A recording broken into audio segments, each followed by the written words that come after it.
Muy bienvenidos, Jaime y Ignacio. Mónica, un placer estar aquí. Un físico y un economista. Jaime e Ignacio son socios de Arcano, uno de los grupos de banca de inversión más importantes en nuestro país y, por cierto, una empresa patrona de la Fundación Princesa de Girona.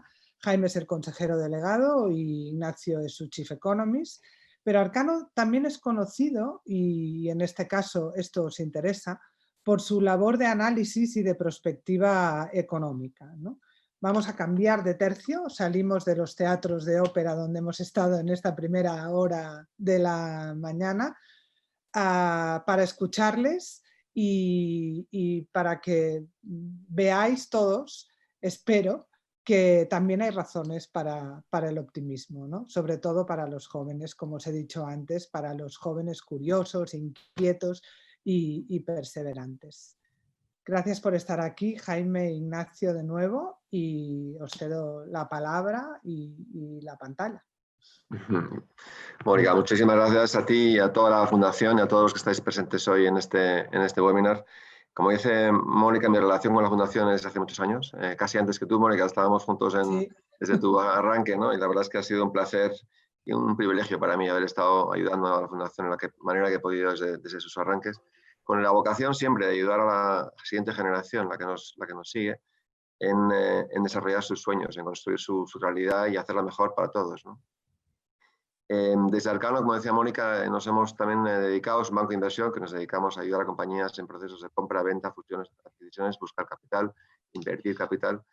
Y desde el principio también nacimos con una vocación emprendedora, una vocación de cambiar nuestro entorno, ¿no? Para mejor, en teoría, y así lo hemos hecho, ¿no? Y una de las cosas que desde hace años ya vamos haciendo, que lidera Ignacio Latorre, nuestro chief economist, es el trabajo con nuestros gobernantes y en general con nuestros stakeholders, nuestras relaciones en general en el sector, para ayudar, por un lado, a crear dinámicas que mejoren nuestro entorno. Hicimos en el año, por ejemplo, 2012, cuando la crisis más acuciante en la economía española, de la anterior crisis, hicimos varias cosas, creo que relevantes. Una es un paper que desarrolló Ignacio que se llamó The Case for Spain, que lo construimos para construir lo escribimos para construir una realidad basada en hechos sobre lo que era España en ese momento, la economía española, mirando la parte positiva, que había muchas cosas positivas y para contarle al mundo, primero a nosotros mismos, pero también al mundo exterior, las potencialidades y las realidades de esta economía en ese momento, ¿no?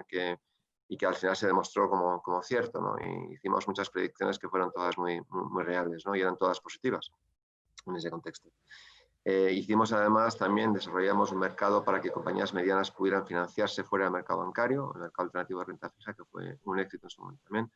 Y lanzamos también un programa para invertir en capital riesgo en España, junto con el ICO, el Instituto de Crédito Oficial, que es el Banco Público Español, si queréis, que pone dinero a funcionar para momentos de dificultad, sobre todo como los de ahora, por ejemplo.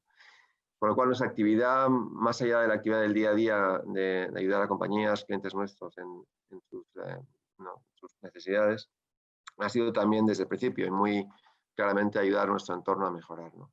Y como decía, la actividad de Ignacio, que es nuestro chief economist, que es una suerte tenerle en Arcano, es uno de los socios más relevantes de la firma, ha sido ayudar a conocer mejor o ayudar a predecir, por lo menos interpretar las situaciones en las que estamos viviendo en cada momento en la economía española y más allá de la economía española para poder actuar en consecuencia, ¿no?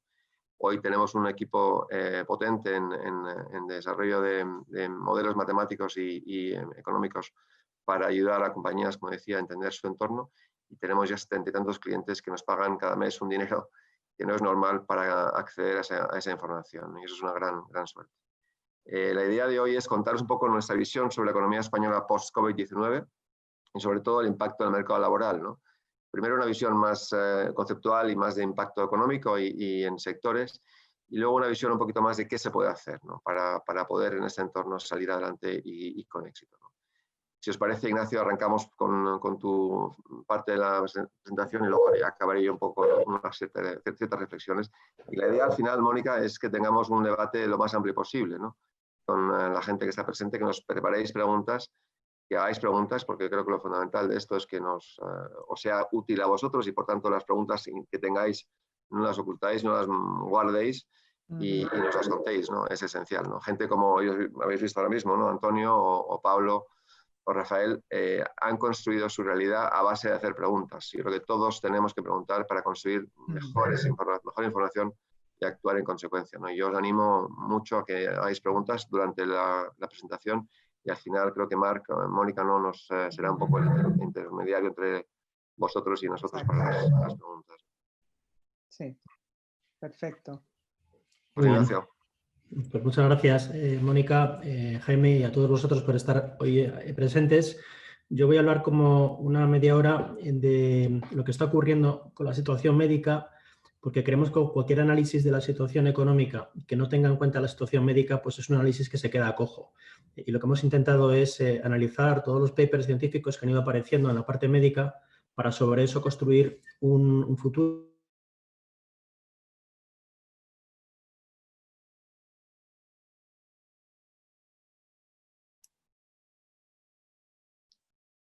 Nos ha quedado congelado, Ignacio. Ignacio, a ver si le escribo. Sí.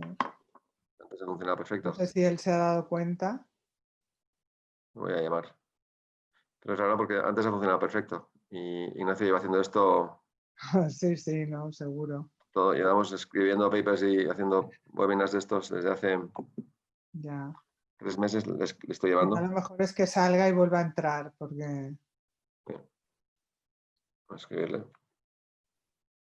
Aprovecho para recordaros, chicos, que las preguntas las tenéis que escribir en el icono de preguntas y respuestas, ¿eh? Un segundito, a ver si consigo.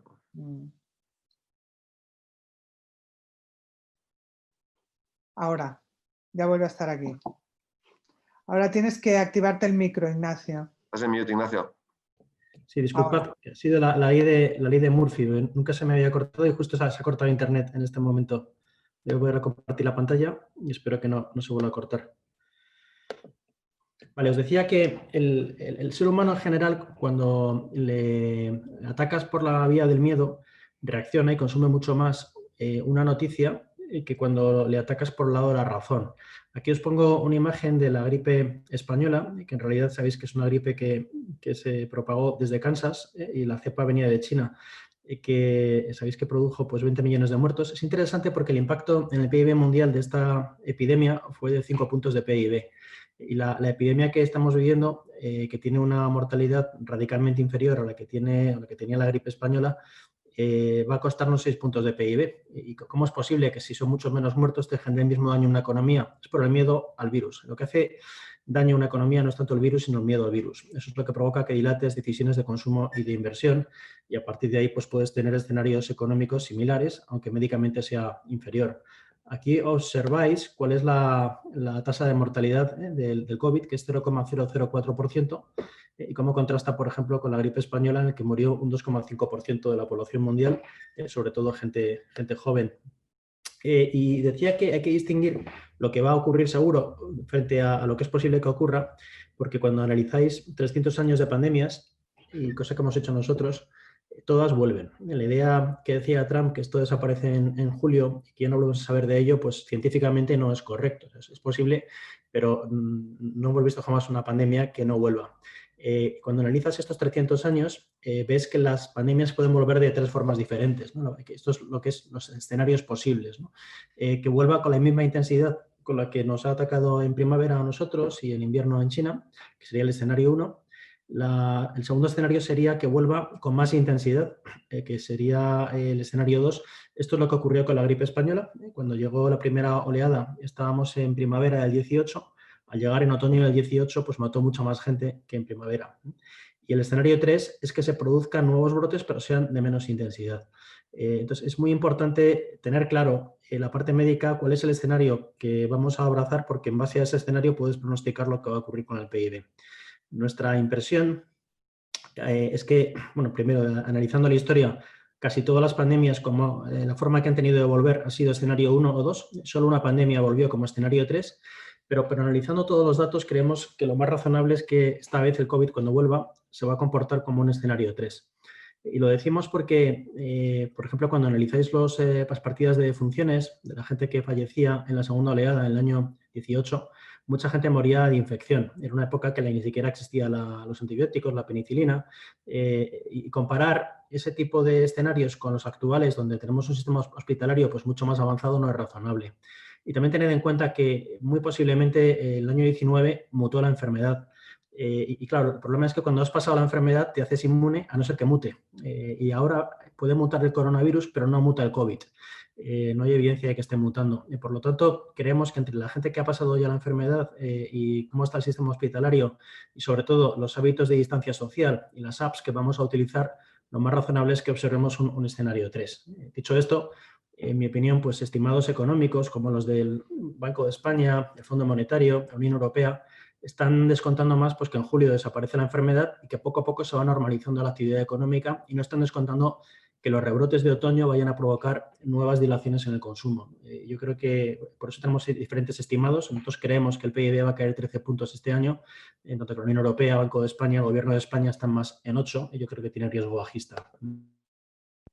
La situación estática de España es mala. Cuando miráis los datos de cuántos infectados tenemos por millón de habitantes o cuántos fallecidos tenemos, es mala. Quizás pues porque España es un país que es muy permeable vía el turismo internacional, pero dinámicamente la situación es muy buena. Aquí os doy un poco los datos que están apareciendo son bastante buenos. Ayer un día sin ningún tipo de fallecidos. Es razonable que los fallecidos desaparezcan ya de las estadísticas en junio y que tengamos las últimas infecciones pues a final de junio, 1 de julio. A partir de ahí, cuando tienes un mes sin infecciones, puedes declarar al país libre de COVID. Si os fijáis, ahora el COVID está yéndose más hacia el hemisferio sur. Los países con más casos nuevos son países del hemisferio sur, emergentes, y lo razonable es que a medida que entremos otra vez en meses más fríos, noviembre y diciembre, pues que podamos tener rebrotes. ¿Por qué hay muy pocas infecciones ya? Bueno, entre otras cosas, porque mucha gente tras la cuarentena ya ha pasado la enfermedad o directamente pues no ha estado en contacto con gente que sí, pero quedaros con un dato. En China, el 99,7% de las infecciones se han producido en un espacio cerrado, un 0,3% en espacio abierto. En el momento que tenemos unas temperaturas más cálidas y socializamos más al aire libre, la posibilidad de contagio es mucho más reducida, mucho más reducida.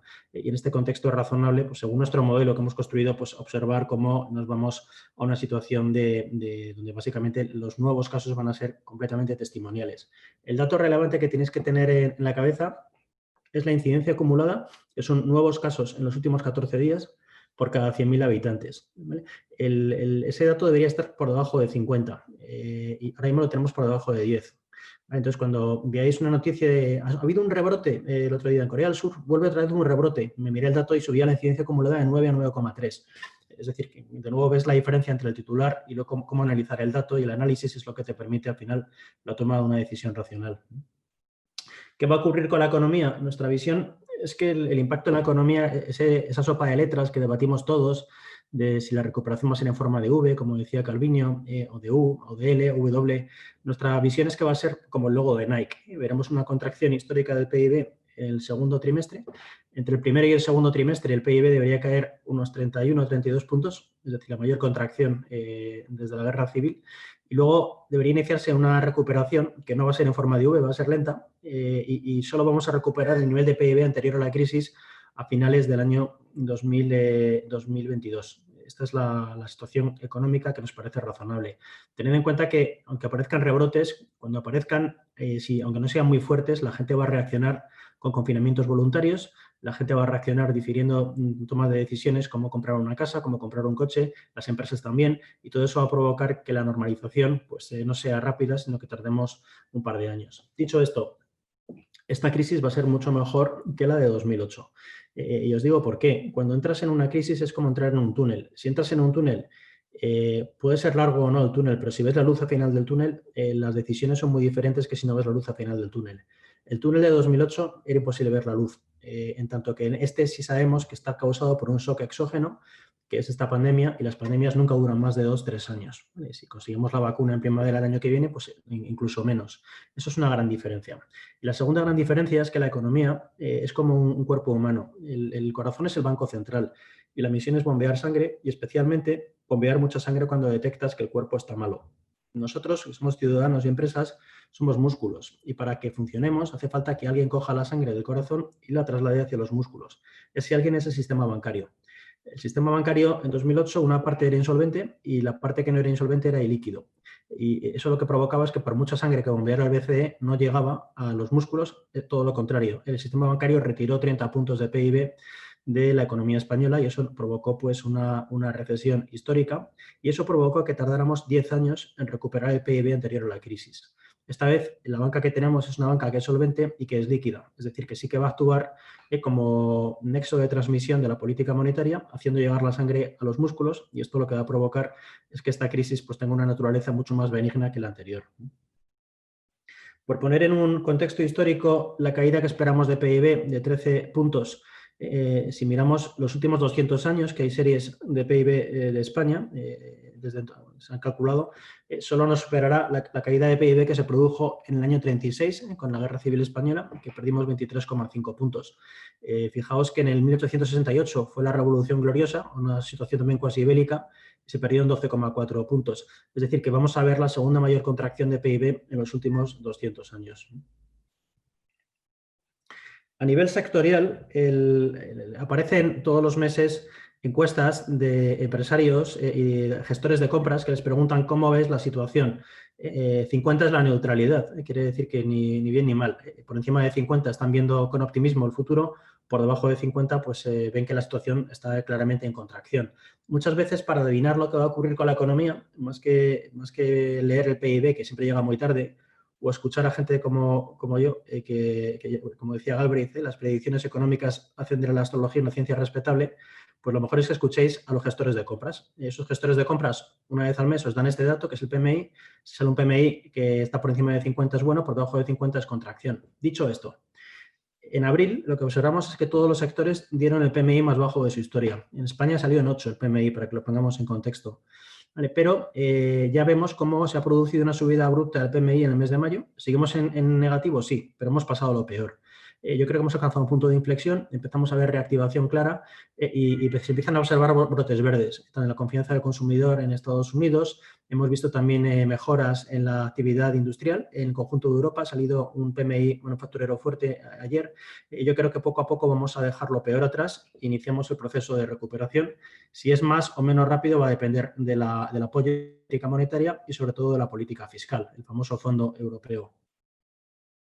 La situación con la política monetaria, o sea, con el corazón que bombea sangre, es histórica. Fijaos que los estímulos que está habiendo hoy en día por parte de los bancos centrales son más del doble. Estos son billones de dólares inyectados por los bancos centrales que lo que se produjo en 2009. Y lo de 2009 ya fue de por sí un ejercicio completamente histórico. Es decir, que estamos viendo ahora la política monetaria más agresiva nunca expuesta. Por daros un par de datos, el balance de la FED llega ya a 30 puntos de PIB. En 2006 esta cifra era un 6-7% y va a estar en el 40% del PIB. Si lo comparamos, por ejemplo, con la Segunda Guerra Mundial, donde la FED ayudó al gobierno americano a financiarse para poder derrotar a Hitler y a Hirohito, el balance de la FED llegó a 22 puntos y se va a ir a 40. Es decir, que estamos hablando de un balance que es el doble de grande en términos relativos que el que se utilizó en la Segunda Guerra Mundial. Y esto lo que te lleva es que si tienes enormes inyecciones monetarias y además déficits fiscales históricos, Estados Unidos va a tener un déficit fiscal de un 15% de PIB. Es un déficit pues, parecido al del año 42 o el del año 43, en medio de la Segunda Guerra Mundial. China va a tener 14 puntos y medio de déficit este año. Con esta combinación de enormes déficits fiscales y enormes políticas monetarias te puede llevar, viendo la historia, que tengas riesgo de inflación a medio plazo. En el corto plazo no, porque al estar confinados pues hay poca demanda, hay mucha oferta y los precios caen, pero a medio plazo, estoy hablando de 1 año o 2 años vista, hay riesgo de inflación y esto tiene enormes consecuencias para todos. ¿Cómo se va a pagar la multa de esta situación de tanta deuda? Pues muy sencillo, se va a hacer una cosa muy parecida a lo que se hizo en la Segunda Guerra Mundial y después de la Segunda Guerra Mundial. La FED se aseguró de que no subieran los tipos por encima del 2% y compraba todos los bonos necesarios para que no subiera y estuvo haciendo eso hasta el año 51. Mientras se generaron inflaciones del 6-5% cada año, de tal forma que creció mucho el PIB nominal y así se redujo el volumen de deuda sobre PIB. ¿Qué va a ocurrir en Europa? Yo creo que nos obligarán a alcanzar déficit cero a partir del año 2022. Eso implicará subir un punto los impuestos y bajar un punto los gastos, sobre todo vía pensiones. Y una vez que tienen las cuentas equilibradas, permites que haya inflación al 3% durante 10 años, con lo cual el país te crece al 5%, y con 10 años, por 5% de crecimiento al año, te da que nuestra economía será un 50% más grande el año 2032. Y el stock de deuda será el mismo, es decir, que la deuda sobre PIB te habrá bajado un tercio. Así creo que se va a pagar la situación y esto tiene enormes consecuencias pues, para vuestras decisiones. Por cierto, si analizáis qué ocurrió tras la Segunda Guerra Mundial, el activo que mejor lo hizo fueron las casas, que más que triplicaron. Ignacio, una pregunta, si quieres, o sugerencia para que la gente quizá no es tan experta en temas económicos. ¿Por qué una inflación alta es malo? Digamos, una de las preguntas. Tú hablas de una inflación de un 3%, puede ser bueno para ayudar a pagar la deuda, pero una inflación alta tiene sus partes negativas también muy, muy relevantes, ¿no? Quizá merece la pena comentarlo. Sí, no sé si alguno de vosotros ha visto la película de Clint Eastwood, la de Bandera de nuestros padres, que te narra pues, la toma de Iwo Jima y la famosa escena en la que los marines pues, anclan la bandera americana en la parte de arriba de Iwo Jima. Se les hace una foto que se hizo luego pues, muy famosa, esa foto de los marines arriba pues, con la bandera inclinada. Bueno, pues la película te cuenta cómo se cogió a esos marines y se los llevó de roadshow por todo Estados Unidos, iban a estadios de fútbol a simular otra vez que plantaban la bandera y en esos actos se vendía bonos de guerra, war bonds, que eran los bonos que compraban la gente que no luchaba, los jubilados sobre todo, para ayudar al Estado a acabar la guerra mundial, ¿no? Esos bonos te pagaban un 2%. Un bono, por ejemplo, a 5 años. Eso quiere decir que en 5 años habías ganado un 10% de rentabilidad. Pero ¿qué ocurre? Que si en esos 5 años la inflación te había subido un 30%, quiere decir que has perdido un 20% de tu dinero. Es decir, que cuando tienes inflaciones más elevadas y los bancos centrales no te permiten que el ahorrador tenga un retorno, al menos en línea con la inflación, lo que haces es empobrecer a la gente, ¿vale? Y esto tiene una consecuencia pues, muy relevante pues, para los ahorradores. La segunda consecuencia es que al final el ahorrador pues, huye de los bonos como puede, intenta comprar otros activos y uno que es obvio son las casas y al subir mucho los precios de las casas evitas que la gente joven pueda comprar casas. Es otra consecuencia que te puede generar esta situación, ¿no? Y la tercera es que cuando sube la inflación, pues al final si los sueldos no suben en la inflación, pues la gente que tiene menos ingresos sufre bastante, pues porque al final pues para ellos no pueden afrontar las subidas de precios de alimentos, del agua, de la luz, etcétera, etcétera, y los entornos de inflación suelen ser muy negativos para la gente con el peor cuartil de ingresos. Por eso hay un índice en economía que es el índice de miseria, que es la suma entre inflación y desempleo. ¿Vale? El país más miserable del mundo es Venezuela, atendiendo a ese indicador. Por eso no es bueno que la inflación suba mucho. Los bancos centrales occidentales no van a permitir que suba por encima del 3, en mi opinión, porque si no se quebraría la fe de los ciudadanos en los bancos centrales. Pero 3 durante 10 años, pues sí estamos hablando de los efectos negativos que os acabo de comentar y para los que uno pues, puede precaverse, por ejemplo, pues teniendo una hipoteca tipo fijo. Ignacio ha escrito un libro que sepáis también sobre la felicidad, que creo que es un libro muy, muy, muy bueno, que además me dedico a mí, que os agradezco muchísimo. Y ahí se habla mucho de estos temas, ¿no? Cómo estos factores determinan de manera clarísima la calidad y la felicidad por tanto de los ciudadanos de un país, ¿no? Gracias. Sí, efectivamente. Al final, cuando analizas la felicidad, la podéis ver todos los años en los indicadores que aparecen en las Naciones Unidas, la felicidad país a país, y hay muchos estudios que te analizan los datos que aparecen en base a las encuestas y en general, pues países que tienen un buen crecimiento económico, que contribuyen a reducir el desempleo y países donde hay una cierta fe de los ciudadanos en la calidad de sus gobiernos y sus instituciones, son los países que reportan mayores niveles de felicidad. Con diferencia, los que mejor salen son los nórdicos. Y en España la clave para conseguir llegar a esos niveles es básicamente reducir el nivel de desempleo y eso se consigue vía crecimiento económico y luego que todos seamos conscientes de que un país al final tiene éxito o no, como decía Acemoglu en su libro Why Nations Fail, en base a la calidad de sus instituciones. En la medida que las instituciones que busquen es el bien del país y no el bien de un grupo, de un colectivo determinado, eso acaba provocando mucho apego del ciudadano hacia la institución y eso acaba redundando en el bienestar general. Por eso es muy importante que entre todos, los ciudadanos, defendamos a las instituciones y sobre todo de los ataques políticos, porque a la medida que tenemos instituciones fuertes, limitas la capacidad de los políticos de hacer el mal en la sociedad. Y eso Ignacio, hubo un estudio, yo trabajé en el Banco Mundial, Mónica lo sabe, hace años, y el Banco Mundial hizo un estudio muy, muy interesante de cuál era la explicación de por qué había países pobres y por qué había países que no lo eran, ¿no? Entonces hicieron todo tipo de estadísticas y de correlaciones. Se miró si había una correlación con la calidad de las infraestructuras, ¿no? Las carreteras, los trenes, y había poco, no suficiente. Se miró si había una calidad con el sistema sanitario, había una correlación con el sistema sanitario, la calidad del sistema sanitario, y tampoco había mucha. La educación, algo, pero tampoco mucha. Y lo que se determinó, y esto años 90, que era el fundamental, el factor absolutamente fundamental que determinaba si un país era o no, podía ser o no pobre, tenía un nivel de pobreza elevada, era la calidad institucional precisamente, ¿no? Y eso lo hemos visto en Venezuela, como en la destrucción absoluta de las instituciones por parte de un grupo, sea cual sea, ¿no? Y eso ha ocurrido en otros países también, ha hecho que el país sea muy, muy pobre, ¿no? Que ha caído en picado, ¿no? Porque la falta de credibilidad de las instituciones, falta de visión a largo plazo de las instituciones y de interés del país hace que la pobreza sea inmediata, ¿no? Y es lo que pasa en muchos países de África, ha pasado hasta ahora, ¿no? Y eso creo que es tan importante pensar en eso. Cuando uno protesta contra las instituciones está muy bien, pero el debilitarlas demasiado genera una situación de máxima tensión y de debilidad de un país gravísimo, ¿no? Para su pobreza y, por tanto, para la felicidad de sus ciudadanos.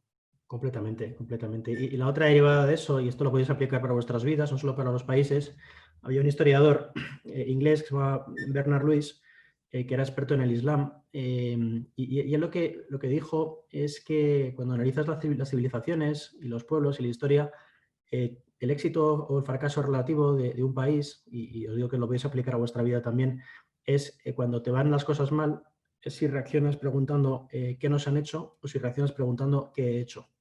Porque a la medida que haces autocrítica de qué parte de tu comportamiento puede explicar luego que algo te haya ido mal, te acaba yendo mucho mejor en la vida que cuando siempre culpas a alguien de fuera de tus males.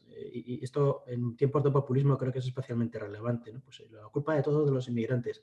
Pues no, eso es la parte sencilla del ser humano de buscar un chivo expiatorio, pero si vas buscando siempre agentes externos que explican por qué te van las cosas mal, acabas pues cayendo en que te van mal las cosas estructuralmente. Esto es otro factor muy relevante para entender el éxito o fracaso relativo de las naciones. Ahí hubo un estudio, Ignacio, muy interesante. En el año 2012 se hizo un estudio, el Pew Research Center, que es un gran think tank norteamericano, sobre las actitudes de los europeos consigo mismos y con su entorno. Y entonces se demostró que se analizó como el país que pensaba mejor de sí mismo y peor del entorno, sobre todo los alemanes, eran los griegos, ¿no? Alemania es un desastre, ¿no? Y así les fue a los griegos. Sin embargo, el país que pensaba peor de sí mismo y mejor del resto era España, y así nos fue. Tuvimos un entorno tremendamente bueno después del 2013 en adelante de crecimiento, gracias a esa autocrítica que decía Ignacio, ¿no? La autocrítica exagerada tampoco es muy buena, pero la autocrítica razonable es necesaria para la mejora, ¿no? Como países y como individuos, ¿no? A todos los niveles, ¿no? Yo creo que eso es una actitud en general en la vida importantísima, que lo demuestra la economía, no es una cuestión solo conceptual, espiritual, si queréis, sino realmente en la práctica cómo funcionan las cosas. Sí, quizás a la hora de hacer autocrítica lo que sí que os animo siempre, la autocrítica y en general en la vida es que confrontéis todo con datos. Por ejemplo, si tú escuchas 100 veces la frase España es un país más corrupto de lo normal, pues te lo acabas creyendo, ¿no? Como decía Lenin y luego Goebbels. Si miras el índice de corrupción internacional, de donde aparece España relacionado a su PIB, ves que ni somos más ni menos corruptos en base al PIB per cápita de lo que te diría un modelo. Lo que ocurre que una cosa es la corrupción y otra la percepción de corrupción. Entonces, es muy importante al final que no nos dejemos llevar por los clichés y que confrontemos con datos y a partir de los datos podemos afrontar autocríticas que sean constructivas. Aquí lo que yo traigo para acabar de mi parte es unas ideas de cómo va a cambiar el mundo desde cuando acabe el COVID. Para que acabe el COVID, lo razonable en otoño es que lo combatamos con distancia social, con las apps, que si queréis luego os comento cómo van a funcionar y qué impacto tiene nuestra intimidad. Las vacunas, fijaos, una vacuna de media desde que se identifica un patógeno tarda 10 años en desarrollarse. Las más recientes han tardado más 6 años. Y cuando estás en fases completas de emergencia, como en este momento, puedes reducir el tiempo a un mínimo de 12 meses. Es muy raro ver una vacuna por debajo de 12 meses. Yo creo que no hay ejemplos. Puedes hacer incluso fases a la vez, la fase 2 y la fase 3, etcétera, etcétera.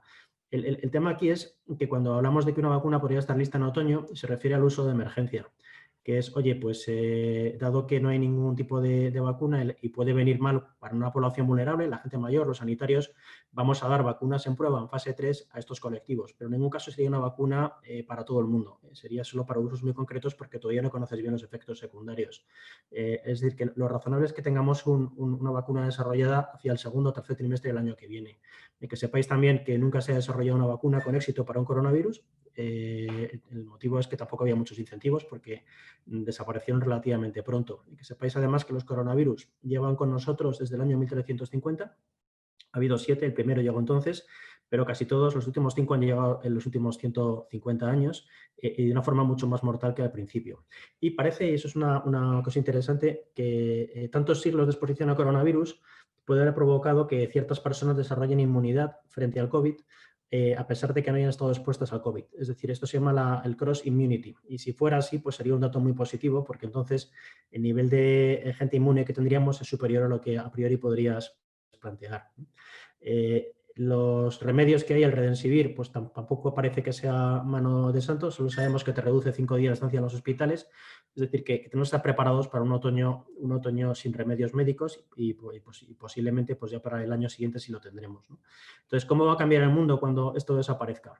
La primera consideración clara es que vamos hacia un mundo de más desglobalización. La globalización aumentó muchísimo sobre todo desde el año 90. Ha sido clave pues, para generar mucha riqueza. Fijaos que desde el año 90 se han eliminado 40 millones de personas de la pobreza extrema al año. Ha sido la mayor erradicación de pobreza extrema de la historia, ¿no? Y bueno, pues este fenómeno tan positivo ahora va a revertir. Ya veis al Banco Mundial de que por primera vez desde el año 90 el número de personas en pobreza extrema va a subir a 60 millones de personas. Si empezamos a traer las fábricas a nuestros países, pues te va a generar más poder negociador del empleado frente al empleador, subirán los costes laborales. Esto será bueno para la clase media, pero claramente esto te va a generar más inflación. Y vía inflación pues provocará también que mañana cuando compres tu cesta de regalos, por ejemplo, te costarán más los regalos y te quedará menos dinero disponible. La otra consideración es el tema de la deuda pública. Sí, tenemos mucha deuda pública, es verdad, pero ¿cuánto nos gastamos en atenderla? Estamos en niveles muy bajos, 2 puntos de PIB. ¿Por qué? Pues porque tenemos tipos de interés estructuralmente bajos. Por eso creo que no es tan peligrosa la deuda pública de que nos va a llevar a la quiebra con lo que os he comentado de políticas que se pueden llevar a cabo para hacer crecer el PIB. Y tener en cuenta que los países en general quiebran por la deuda privada, no por la deuda pública. Es decir, deuda de familias y de empresas. Cuando esa deuda llega a 2 veces PIB, esos países acaban quebrando, como España en 2008, y tenemos un sector privado en España ahora que está en el nivel más sano desde el año 96. La deuda de familias y de empresas es muy baja, en 1,3, 1,4 veces. La tercera consideración es sobre la desigualdad. Quizá perdona, para preguntar que creo que es relevante. ¿Cómo creció España antes de la crisis de 2007-2008 y cómo ha sido después, ¿no? Que, en términos de cómo ha sido el uso de la deuda, sobre todo privada, ¿no? ¿Cómo ha cambiado radicalmente y por qué ha sido un crecimiento tan sano estos últimos años, ¿no? Quizás es bueno comentarlo. Esto es importante, bueno, cuando seáis mayores tengáis hijos, si tu hijo te llega con una nota muy buena, te pones muy contento hasta que ves que a lo mejor tiene una caja de anfetaminas vacía en su mesilla. Entonces dices, el resultado ha sido bueno, pero la forma de llegar a ese resultado pues no es muy sostenible. Pues en la economía es igual con la deuda. Que crezca un PIB 4 puntos, podemos estar todos dando saltos de alegría como en 2006, pero la gente no se fijaba en que la forma de llegar a esos 4 puntos era cancerígena, porque la deuda de España estaba subiendo a 20 al 22% al año. La deuda total, la nacional, que es la deuda de las familias, de empresas y del gobierno. Entonces, crecer 4 puntos vía endeudamiento masivo, eso no tiene ningún mérito y antes o después eso te va a generar una crisis bancaria y una gran recesión. ¿Vale? Lo razonable es que la deuda te crezca en línea con el PIB nominal. ¿Vale? Te crece 1 el PIB nominal, te crece 1 la deuda. Si vas por encima de 1, es muy peligroso. Y España entonces estaba en 2,5. ¿Vale? Bueno, pues llegamos desde el año 2012 y 2013 en que España está por debajo de 0. Eso quiere decir que el PIB nominal sube pues 4 puntos y medio, y la deuda total de España está bajando en euros. Hay muy pocos países en el mundo, muy pocos, que están con esa intensidad por debajo de 0. Y por eso creo que es más importante crecer de una forma sostenible que no crecer de una forma alocada. Y lo que ha hecho el país en los últimos años, gracias a la responsabilidad del sector privado, ha sido crecer de una forma sostenible. El tema de la desigualdad, lo que ha aumentado en los últimos, desde el año 73, es la desigualdad de ingresos y también la desigualdad de riqueza. ¿Por qué? No es por ningún ente maligno de un político en un despacho que dice vamos a hacer que ganen mucho dinero los ricos. Los motivos que explican la desigualdad básicamente es que a partir de cuando empiezas a tener robotización masiva de puestos de la industria. Eso empieza a erosionar los trabajos de la clase media y empieza a provocar pues, mucha más dispersión de salarios en base a quién tiene skills o no asociados a la tercera revolución industrial. ¿Eso a qué te lleva? Pues que también tú tienes menos poder negociador. Recordaos que eran años también de baby boomers que estaban entrando masivamente en el mercado laboral y esto redujo el poder negociador del empleado frente al empleador. Y este poder negociador se debilitó todavía más a partir del año 90, y cuando China y otros países asiáticos empezaron a entrar poco a poco en el comercio internacional, que ya fue con todo su esplendor a partir del año 2000, ¿no? Oye, pues si tú no negocias X incremento salarial, me llevo a la fábrica. Bueno, pues todo eso ha provocado incremento de desigualdad de ingresos y de riqueza, porque cuando la empresa negocia mejor frente al empleado sube su margen, con lo cual el dueño de la empresa pues tiene más valor. Y cuando los bancos centrales han inyectado mucho dinero, desde el año 2008 han subido mucho las casas, ¿no? Y aumenta la desigualdad de riqueza. ¿Era necesario hacerlo? Sí, pero te ha provocado este mundo. Bueno, ¿en qué va a cambiar? Pues yo creo que lo que va a cambiar es básicamente, en el corto plazo te aumentará todavía más la desigualdad porque habrá más paro. El principal factor que explica la desigualdad es el paro. Pero en el medio plazo, este fenómeno que os he dicho de vuelta de fábricas a los países occidentales, por un lado. Por otro lado, el hecho de que la robotización es fácil hacerla en el sector industrial, pero es difícil en el sector servicios. Imaginaos cómo robotizas una obra de teatro, por decirte algo.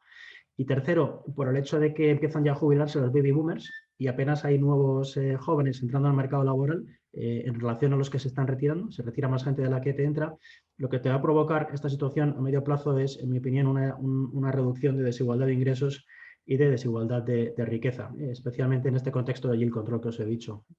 Otro factor interesante que se ha producido es la metropolización. Es que la cuarta revolución industrial llevaba a que todo el PIB se generaba en una gran ciudad y el resto del país pues, se quedaba atrás. Esto no ocurría en los años 60 y los años 70. Había prosperidad en Pamplona, en León, en Madrid o en Barcelona de clases medias.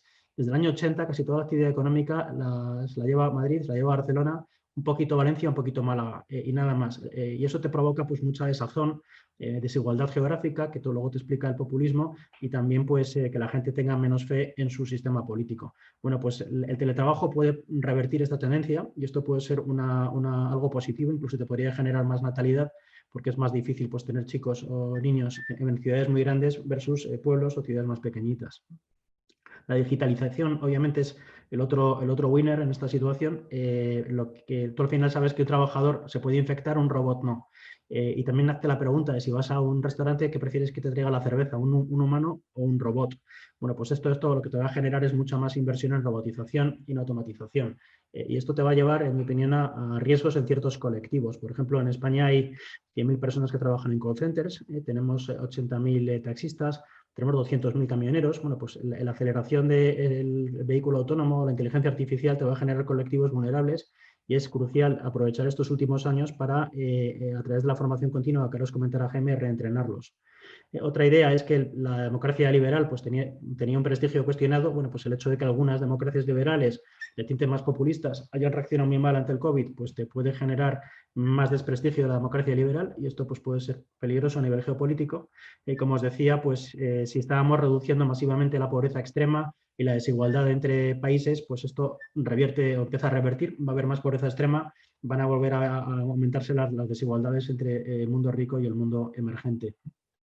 Y por lo tanto, pues la conclusión que os quiero trasladar es esperanzadora en el sentido de que esta crisis, como os decía, va a ser más benigna que la que vimos la última vez. Pueden surgir consecuencias positivas en nuestras sociedades, como reducir la desigualdad, pero ahora es el momento clave en el que tenemos también que tener en cuenta que los países emergentes, muchos de ellos no tienen capacidad médica para hacer frente a esta pandemia y además pues, han vivido de una serie de procesos positivos que tocan a su fin y eso exige que, a pesar de que son años difíciles, que también pensemos en los países emergentes y en ver cómo podemos ayudarles a nivel masivo porque lo van a necesitar y eso puede ser lo mejor que hagamos por el futuro del mundo. Y dicho esto, ya dejo el paso a Jaime, yo seguiré tú me ibas indicando cómo quieres que pase las slides, ¿vale? Y al final encantado de atender cualquier pregunta. Muchas gracias. Yo creo que ha sido un buenísimo manera de enfocar, digamos, lo que es el marco general en el que nos enfrentamos como sociedad en los próximos años, los que estamos ahora mismo viviendo y viviremos, ¿no? Creíamos un poco también que era relevante comentar más allá del COVID, ¿no? ¿Cuáles eran las tendencias que había ya en el mercado laboral y algunas muy concretas que comentaremos ahora que ya mencionó Ignacio antes de que hubiera el COVID, ¿no? Y queremos hablar de una específicamente, Ignacio, si Ignacio se nos ha ido. Ignacio se nos ha ido otra vez, me parece. Estoy aquí, perdona, es que había pegado el vídeo por si era mejor para... ¿Quieres que pase la slide ya, no? Sí, perdón, gracias. Vale. Me he quedado un momento de susto.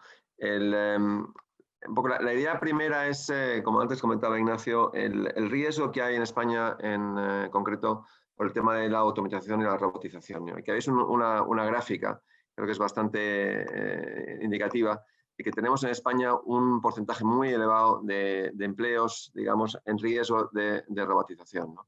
Hablamos de cantidades porcentualmente muy, muy elevadas, que hablamos primero de ingresos bajos en torno al 25-30% de los empleos están en riesgo de robotización, ¿no? Y eso creo que es fundamental porque, como decía Ignacio, esa tendencia probablemente se acelere, ¿no? Yo creo que una de las cosas que estamos viendo, y ahora comentaré, derivado del COVID-19, no es que haya cambios de tendencias, quizá alguno, pero sobre todo lo que habrá es aceleración de las tendencias que ya teníamos. Ahora los comentaremos en detalle, ¿no? Porque creo que es interesante a la hora de pensar en qué podemos hacer, ¿no? Siguiente slide, Ignacio. Esta misma foto se puede ver de otra manera y es digamos, qué porcentaje de ocupaciones tienen una capacidad teórica, al menos, de ser automatizadas, ¿no? Y como veis ahora mismo, el 60% de las ocupaciones pueden automatizarse un 30%, pero es que el 40% pueden automatizarse un 50% o más en su conjunto, con lo cual 4 de cada 10 personas que están trabajando hoy podrían ver la mitad de su tiempo dedicado a haber sido ocupado por robots o por máquinas, digamos. Lo cual es, bueno, por un lado interesantísimo desde el punto de vista de la mejora de la eficiencia quizá, pero aterrador desde la perspectiva a priori, ¿no? del potencial incremento del paro y de la pérdida de calidad en la vida de muchísima gente. Ese es el riesgo, ¿no? Como siempre, las cosas son distintas de lo que imaginamos, ¿no? Y cuando uno piensa, Ignacio, la siguiente página, en qué es lo que pasa en contextos de cambios tecnológicos, es que por un lado se pierden trabajos, y eso lo veis aquí en esta página, en la siguiente, donde veis que el comercio electrónico hizo que la distribución tradicional cayese de manera muy relevante en términos de número de empleos. Hablamos de, en muy poco tiempo, se perdieron más de 1 millón de empleos. Partes han recuperado ya porque se ha cambiado el modelo y han podido recuperarse, y sobre todo lo que se ha creado es nuevos trabajos también en el contexto de comercio electrónico, con lo cual el neto estamos en positivo, a pesar del cambio tan terrible y tremendo que hay en el contexto del comercio electrónico. Y esto es una tendencia que hablaremos ahora también, de las que van a seguir creciendo, ¿no? Claramente la experiencia que hemos tenido todos, por la necesidad, hasta los señores mayores, ¿no? Que no eran compradores naturales a través de Internet, ahora lo van a hacer y lo seguirán haciendo probablemente. Una vez que han probado, les gustará, ¿no? Con lo cual la tendencia general que había ya de incremento del comercio electrónico va a crecer. ¿Eso va a hacer que se pierda el empleo en las ciudades, como en tiendas? Seguro, no tengo ninguna duda, ¿no? Y eso lo veremos, y además quizá más rápido, seguro, más rápido de lo que pensábamos hace unos meses, ¿no? Pero también, como decía antes, se generarán empleos nuevos, ¿no? Que es esencial en temas de logística, en temas de distribución, en temas que hoy por hoy no son tan importantes, cambiaremos un modelo por otro y además se crearán nuevas necesidades que generan empleos nuevos, ¿no? Y eso creo que es un tema fundamental. Cualquier cambio, uno tiene miedo al cambio siempre y es inevitable, es parte de la naturaleza humana, como antes decía Ignacio, pero ese cambio siempre genera cosas buenas y cosas malas, ¿no? Y lo que es clave es ser capaz de encontrar lo bueno y aprovecharse de eso bueno para poder crecer como persona y como sociedad, ¿no? Siguiente slide. Yo creo que la mejor manera, pensamos, de afrontar esta situación en general, ¿no? Pero desde luego después del COVID-19, es la suma de 2 factores que tienen mucho que ver, Mónica, con lo que es la fundación, ¿no? Y son la actitud emprendedora por un lado y la educación continua. La fundación, desde el origen de sus tiempos, ¿no? Y los vídeos que hemos comentado antes, que habéis visto, de Rafael, de Pablo o de Alberto, son vídeos de gente emprendedora, ¿no? Y el cambio que se produce en una sociedad siempre es gracias a y por la gente que cambia las sociedades, ¿no?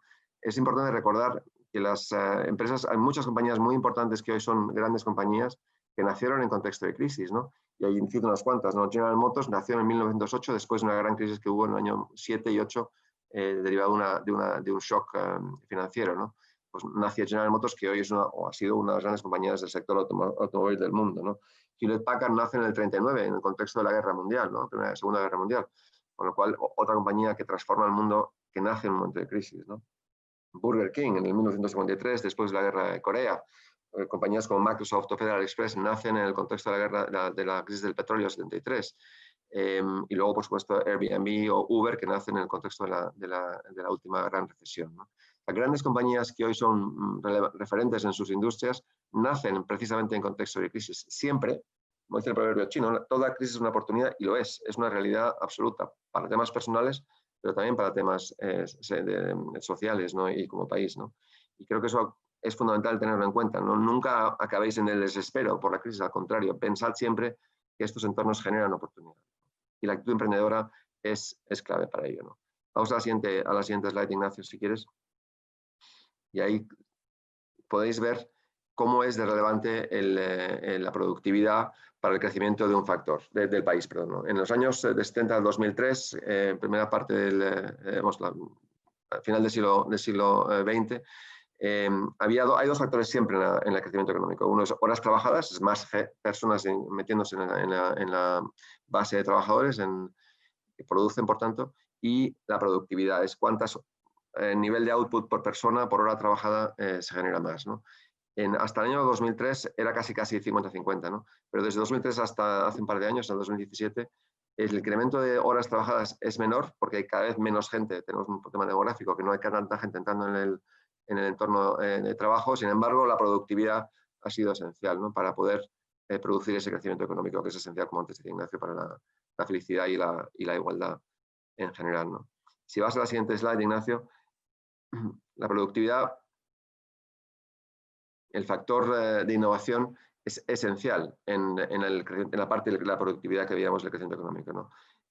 Por un lado están los procesos, la mejora de procesos, pero sobre todo es el factor de innovación, la mejora en general de cambios fundamentales en la manera de producir y en la manera de crear nuevo valor, ¿no? Y esa innovación, por tanto, genera eventualmente riqueza, que es la clave, ¿no? Y es el factor fundamental para esa generación de riqueza. Como se ve en la siguiente slide, la innovación necesita emprendimiento. Es el emprendimiento que determina la capacidad innovadora y, por tanto, eventualmente el crecimiento de las sociedades y las economías.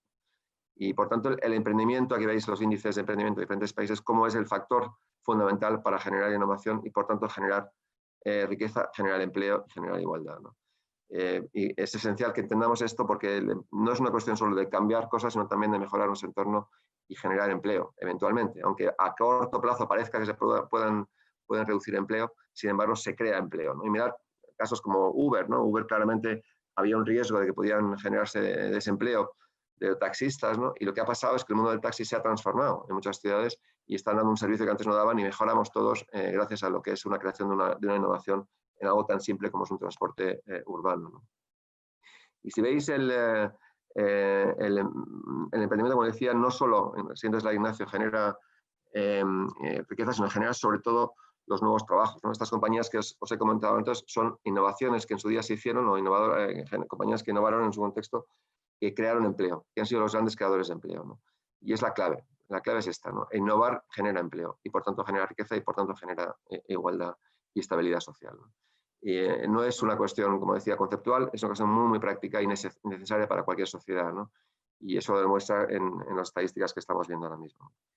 Pero para innovar también probablemente la educación es necesario, ¿no? La educación permite tener conocimiento, evidentemente, pero sobre todo te permite tener puestos de trabajo que no sean susceptibles de perderse en un contexto de cambio tecnológico o de cambio por la robotización o automatización de las actividades, ¿no?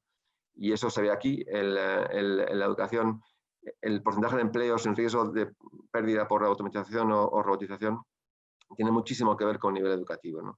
Más de la mitad de los empleos primarios de educación primaria o menos están en riesgo de pérdida por ser automatizados, ¿no? Y eso ocurre al contrario. En niveles superiores de educación solamente un 5% están en riesgo de ser perdidos por culpa de la automatización. Es esencial, por tanto, mantenerse activos y mantenerse mantenerse niveles de educación altos, ¿no? Y si veis el efecto de la pandemia, es curioso también como esto, en la siguiente slide, Ignacio, tiene una correlación altísima entre el nivel educativo y el riesgo de pérdida de empleo. Eso es la historia, no es una cuestión de lo que es actualmente viviendo, sino viendo para atrás lo que ha sido la realidad en diferentes momentos de pandemias.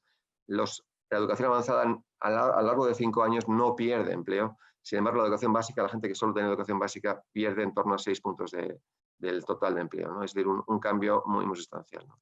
Y eso en un contexto de tendencias generales como son el cambio tecnológico, ¿no? Que va a producir muchos cambios, ¿no? Creo que es esencial cómo afrontar toda esta situación, digamos, como personas que entramos ahora o entráis ahora en el mundo laboral, ¿no? En el mercado del trabajo. La educación continua ahora es esencial, ¿no?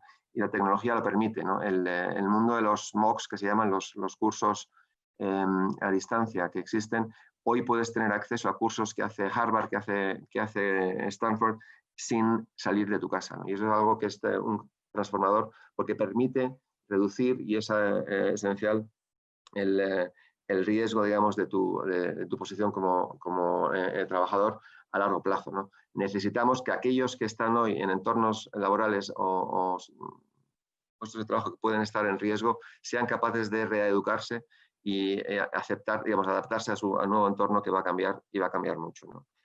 Quizá para acabar, ¿no? ¿Qué tendencias son las grandes tendencias que antes contaba Ignacio post-COVID, pero en general que estaban ahí previas a la pandemia, que, digamos, van a tener un impacto seguro relevante en vuestras vidas y que creemos que son importantes recordar a la hora de pensar en dónde innovar, ¿no? Cómo afrontar la innovación en el contexto de las tendencias que estamos viendo para aprovecharlas para vuestro interés, ¿no?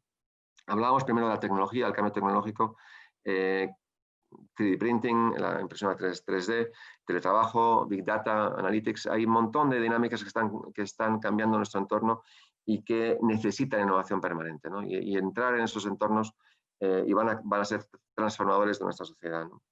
Segundo es el cambio climático y todos los efectos detrás de ello, ¿no? La transformación energética que se está produciendo. Hemos visto por primera vez en nuestra historia petróleo a niveles de precios negativos, ¿no? Lo habéis visto en los últimos 2 meses, ¿no? La gente quería vender petróleo, regalarlo, incluso pagar por él, porque llegaban stocks que no sabían qué hacer con ellos, que cuestan dinero mantener en stock, ¿no? Con lo cual hay un proceso de transformación energética importantísimo que incluye factores como temas de la movilidad, cómo nos moveremos a partir de ahora, también se cambiará, ¿no? El mundo del petróleo contra, como decía, las energías renovables, ¿no? Tercero, la educación. Hablamos ahora mismo de educación a distancia y la necesidad de incrementar el nivel educativo en nuestra sociedad en general para adaptarse mejor a los cambios que se van a producir, ¿no? Y ahí habrá oportunidades, seguro, para innovar en ese entorno, para mejorar nuestro entorno, ¿no? Salud, factor fundamental. Lo estamos viendo ahora mismo, como la inversión en salud, que quizás se quedó atrás en algunos momentos de nuestra historia reciente por necesidades fiscales, vamos a volver a invertir y mucho en ellas, ¿no? Yo creo que hay transformaciones técnicas por un lado, por otro lado necesidades de la sociedad de recuperar niveles de salud, de certeza en su gestión sanitaria elevada, ¿no? Con lo cual, oportunidades también en ese entorno, ¿no? Cambios demográficos. Como conocéis bien, la pirámide está cambiando de manera dramática, ¿no? Y eso genera, bueno, pues mejores niveles de vida y más larga vida para toda la ciudadanía, pero quizá otros problemas como temas en pensiones, gastos sanitarios, que generan necesidad de cambios y de innovación. Son varias tendencias, son 5 o 6 tendencias que consideramos relevantes para que cuando penséis en qué hacer en mi vida, qué es lo que puedo hacer y dónde puedo dedicar mis energías, pensar también en cómo innovar o cómo adaptarse a estas grandes tendencias que se están produciendo. Y para acabar, quizá me gustaría, Ignacio, y tú y yo compartimos además en la pasión por estos libros, ¿no? 2 libros que creo que pueden tener sentido recomendaros para que escuchéis, ¿no? O para que leáis, perdón. Uno es Factfulness, de Hans Rosling, que es un libro que lo que habla es, mirando hacia el futuro y hacia el pasado también, cómo es hoy el mejor momento para vivir en el contexto de grandes estadísticas que todos miramos muchas veces, ¿no? Educación de las niñas, la mortalidad infantil, pobreza, etcétera, ¿no? Y estamos en el mejor momento de nuestra historia en general, de la humanidad, para vivir, ¿no? Por tanto, realmente es un referente para leer, no porque sea optimista, sino porque da datos, como decía Ignacio, que son esenciales para entender nuestra realidad, ¿no? Olvídate de las grandes noticias, como decía Ignacio, de los titulares que suelen ser más bien negativos. Pensemos en lo que es constructivo y cómo el mundo está cambiando para mejor, ¿no? Que es una realidad. Y el otro libro que a mí me encanta, que es un libro que creo que también merece la pena, que no está en español, pero bueno, que se llama Enlightenment Now, de Steven Pinker, que es un escritor y también ha hecho conferencias, que habla del poder de la razón, de la ciencia y del humanismo, ¿no? Para cambiar nuestro entorno, ¿no? Y cómo a lo largo de nuestra historia la ilustración, el Enlightenment es la ilustración, fue un momento transformador de la humanidad, ¿no? Y en ese contexto yo creo que también ser conscientes de que con la razón, con el humanismo, con la ciencia, se avanza mucho, seguiremos avanzando y por tanto optimismo. La innovación permite y la educación permiten ser capaces de construir un mundo mejor, ¿no? Y la Fundación, Mónica, que tú lideras con tanta bien saber, hace mucho, yo creo, para ayudar en estos contextos, ¿no? Bueno, muchísimas gracias a los dos. La verdad es que ha sido muy enlightening. Yo me quedo con 3 cosas que seguramente son 3 mantras, ¿no? Que en la Fundación repetimos mucho. El primero, la necesidad del pensamiento crítico. O sea, Chicos, no os creáis los titulares, ¿no? Ignacio y Jaime, yo creo que lo han demostrado, pero a veces puede ser pesado, puede dar pereza, pero leed de fuentes verificadas y a veces hace falta leerse cosas que no son fáciles, pero hay que hacer ese esfuerzo, ¿no? De leerlas y de seguir hasta el final para crearse una opinión propia y fundamentada. La segunda, la has repetido tú ahora al final, la educación. A más formación, no solo más empleo, sino mejor empleo también, ¿no? Y eso los datos lo demuestran. Por eso cuando tenéis esa sensación de tengo 2 másters, he estudiado una carrera y mira dónde estoy, hay que tener también un poco de paciencia, ¿no? Porque luego a lo largo de ese camino hacia una situación laboral, digamos, satisfactoria para vosotros, eso siempre hay un momento en la vida en la que uno dice, qué bien que estudié, qué bien que me formé, ¿no? Y a lo mejor no te vas a dedicar exactamente a eso. Mirad a Jaime que estudió física, o sea, y a lo que se dedica, ¿no? Pero no, nunca rechacéis una oportunidad de formación, ¿no? Y la tercera, la actitud emprendedora, que nosotros siempre decimos que es una actitud que hay que tenerla y que no os estamos diciendo que ahora todos vosotros tenéis que poneros a crear un negocio, ¿no? Sino es una actitud en la vida hacia la innovación, hacia el riesgo, ¿no? Hacia salir de esa zona de confort. Digamos que no necesariamente implica que todo el mundo tenga que crear una empresa, hay que ser emprendedor también para ser director de escena en ópera, como Rafael nos ha demostrado hace un rato, ¿no?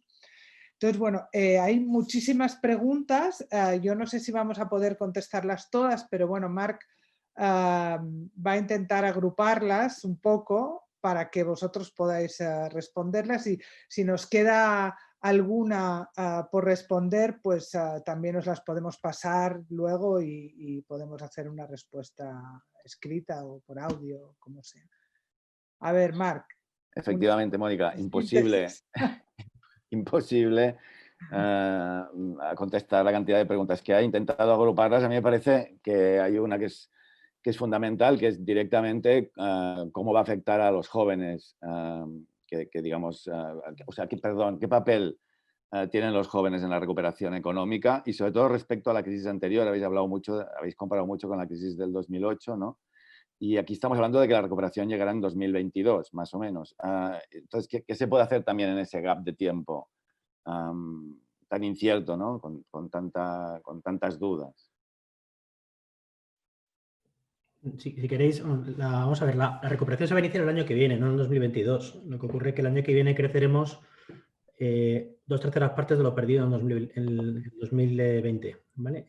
Lo que ocurre es que no recuperamos el PIB hasta final del año 2022. El tema de los jóvenes, yo creo que la crítica es básicamente entender que en cualquier país occidental los jóvenes cuando cogen su primer empleo entran en el mercado laboral antes que en España, entran a los 18 años de media, ponderado, y tienen contratos temporales que duran 2 años. Y a partir del tercero están fijos. Eso provoca que la empresa invierte en su formación, aumenta la productividad del empleado, también su seguridad. Al aumentar la productividad aumenta tu sueldo más rápidamente, puedes formar una familia antes, comprarte una casa, etcétera, etcétera. En España entramos a los 23 años al mercado laboral, se tardaban 5 años en conseguir un contrato fijo y ahora se tardan 8. Es decir, que es el sistema más injusto de todas las democracias occidentales y al final ningún partido político lo ha cambiado. Y yo creo que es muy importante que los jóvenes penséis en vosotros, sois 4,5 millones de votos, y que penséis en quién va a acabar con esta enorme injusticia, que es la que acaba provocando pues que vierta todo el peso sobre vosotros y te dilate muchísimo tu capacidad en tu carrera de generar rápidamente productividad y salarios más elevados. Yo creo que eso es un tema que tenéis que coger la bandera. Yo intento decirlo siempre que hablo, pero tenéis que ser vosotros los que os defendáis, porque si no, lo fácil siempre es tomar decisiones políticas que beneficien al pensionista, que son 9,5 millones de votos, o a los que tienen contratos fijos, que son 16,5 millones de votos. Siempre van a ir a los más débiles, que sois vosotros, y tenéis que defenderos. Y a la medida en que consigáis un sistema laboral más justo, que redunde en un sistema educativo de formación continua que permita aumentar la productividad lo es todo. Si aumenta la productividad, vas a poder ganar más sueldo, vas a poder trabajar menos horas. Y eso es un poco el foco de una política razonable. Ignacio, yo sugeriría además también, Marc, en qué se puede hacer desde la juventud, ¿no? Yo creo que es fundamental, creo, como antes comentábamos, no pensar tanto en protestar, que está bien, sino en actuar, ¿no? Y en no echar la culpa a los demás, sino asumir tú la responsabilidad y actuar para mejorar tu entorno, ¿no? Como decía Ignacio, buscando gente que haga eso por ti o haciéndolo tú mismo, ¿no? Pero no es muy útil solo protestar, a veces hay que protestar, no digo que no, es evidente que eso ha cambiado el mundo en momentos puntuales, pero es fundamental actuar y asumir responsabilidades, ¿no? Creo que también es esencial. Y por supuesto formarte, como decía Mónica. Muchas gracias. Estamos hablando continuamente en las noticias de cómo ha afectado la crisis económica a todos los sectores, pero estos días, y llegando el verano como llega, se habla especialmente del turismo, ¿no? Deberíamos dirigir, digamos, los esfuerzos a otros sectores como la industria. Esa sería una parte de la pregunta. ¿Qué sectores pueden salir reforzados mediante la inversión en mejoras tecnológicas que se está produciendo, ¿no? Y en relación a eso, ¿cuáles van a ser, aunque lo habéis apuntado un poco en la presentación, pero de manera más clara, los perfiles profesionales más buscados en un futuro más o menos inmediato? A ver, la relevancia del turismo en nuestra economía nos la da nuestra geografía y que es un país además pues seguro. Luego vamos a tener un porcentaje de PIB en turismo que sea más elevado que otros países donde haya menos sitios que ver o que sean más inhóspitos. Y eso pues es una gran bendición para el país y hay que aprovecharlo. España recibe 65.000 millones de euros todos los años de turistas extranjeros y nos gastamos 40.000 en energía. Es decir, que un país que no tiene petróleo ni gas es capaz a través de su sol de generar más ingresos que lo que nos cuesta el calentar nuestros hogares o mover nuestros coches. Y eso va a estar ahí. Y daos cuenta de que lo importante ahora en el turismo es que aunque va a caer mucho el turismo internacional, también los españoles nos gastamos mucho dinero fuera de España. Y el saldo neto entre ambos es de 3 puntos de PIB nada más, o sea, unos 35.000 millones de euros. Y eso va a caer, por supuesto, pero en la medida que seamos capaces de reemplazar parte del turismo internacional perdido con turismo doméstico que antes viajaba fuera, pues el golpe será menor del que la gente estima haciendo unos números rápidos, ¿no? La industria, efectivamente, está en 12 puntos de PIB, 13, y se debería, si llega a 20, pues serían muchos puestos de trabajo bien remunerados. Está identificado el problema fundamental que hay y es básicamente la multiplicidad de normativas autonómicas para que la industria prospere. Si tú quieres llevar, por ejemplo, tienes una industria, fabricas un panel de una eólica en Vizcaya, lo quieres llevar hasta Andalucía, el transporte por carretera que pasa por Castilla y León, Madrid, Castilla-La Mancha y Andalucía exigen 4 regulaciones diferentes. Te pueden parar la policía en cada una y si no has cumplido en las horas que ha seguido el camión por ahí con esa regulación, pues la gente al final los incentivos que tienes cuando no hay unidad de mercado es que la industria no crezca más. Eso está súper identificado y lo que hay que racionalizar aquí es entender que a veces el tener un mercado único implica pues no tener normativas dispares, que eso lo que provoca al final luego es menos puestos de trabajo y eso es malo para la gente. Nuevos sectores. A ver, en los nuevos sectores yo destacaría, pues por un lado, que ya lo ha comentado antes Jaime, el comercio electrónico en España son 5 puntos las ventas minoristas, en Estados Unidos son 15, en China son 30. Y son 30 en parte por el SARS. El SARS-1 en 2003 que provocó que la gente comprara online. Esto va a crecer mucho y las industrias asociadas, como puede ser la logística de última milla, claramente va a tirar.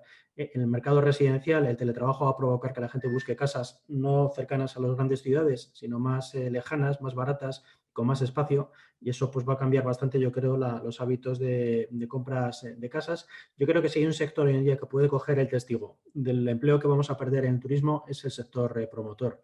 España es un país que construye 220.000 casas al año, menos cuando nos volvimos locos, que hicimos 650.000 en 2006 y hemos hecho el año pasado 105.000. Es decir, que si vamos simplemente a la media normal, eso te genera 500.000 puestos de trabajo de una forma rápida. Yo creo que es el sector a mirar para que llegue a niveles normales de actividad y podemos de esa forma pues, generar mucho del empleo perdido. Y la última consideración es que más que decir, oye, estudio una carrera u otra, es qué habilidades desarrollo en la carrera que estudio para tener éxito. Hoy en día, si tú estudias medicina, estudias derecho, estudias finanzas y sabes programar en Python, vas a tener una gran oportunidad el día de mañana en cualquiera de esas disciplinas.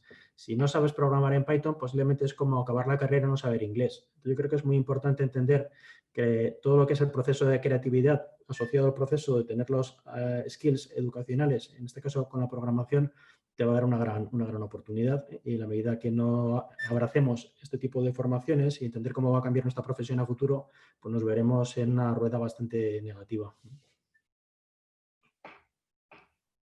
Perfecto. Siguiendo la línea ofrecida por Stiglitz y su crítica al PIB como indicador de crecimiento, ¿qué opináis sobre la propuesta que hay de varios países de pivotar hacia un indicador más social, teniendo en cuenta otras variables como la desigualdad y perder la fundamentación de la teoría económica, como destaca H. Green?